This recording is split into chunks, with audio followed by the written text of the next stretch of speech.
सगळ्याचं तसंच असते. दुधाला कशासाठी पैसे देतात सांग?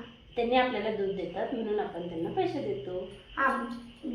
मग जेवणाचं पण तसंच. त्यांनी आपल्याला जेवण देतात, आपण त्यांना पैसे देतो. अगं पण जेवण हे वेगळं आहे, दूध हे वेगळं आहे. ते काय जेवण बनवून देतात, दूध काय बनवून देतात? दुधाचं कसं पॅकेट असते म्हणून आपण मनी देतोय. हे काय पॅकेट असते? दुधाचं पण कसं तरी जेवण असते की नाही डॅडी? जेवण असते असते की नाही? खाऊ बनवायला नसतं, दूध लागायला लागते की. मग जेवणाचं पण तसंच असतं, पैसे द्यायला लागतात. आता तू जेवलीस, तू काय मनी देतीस मम्माला? घरात आपण घरी वस्तू केलेला पैसे देत नसतो, बाहेर वस्तू केलेला देत असतो. वस्तू म्हणजे? बाहेर वस्तू म्हणजे बाहेरच पैसे द्यायला लागतात, घरातलं नाही. म्हणजे आपण बाहेरूनच घरात आणतो ना, काय घरातलं सगळं करतो. घरात काय नसताना आता ते नाही. बाहेरून काय आणतो मग?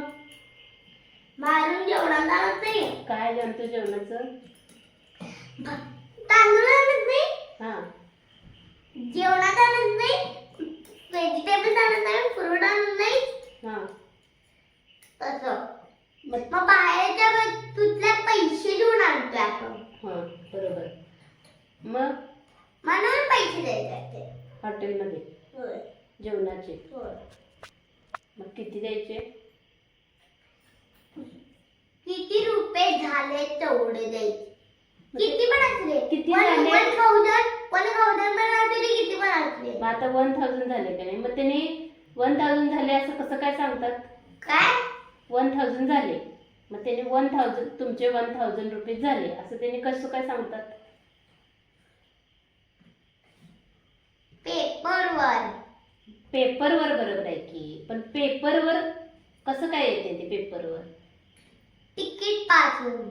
तिकीट पासून येते बरोबर.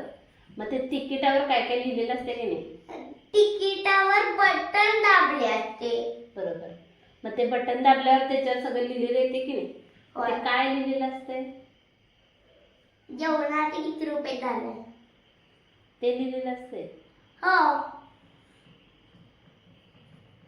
जेवणाचे किती रुपये झाले ते दाखवून मग तिकीट मिळतात. असं असते होय.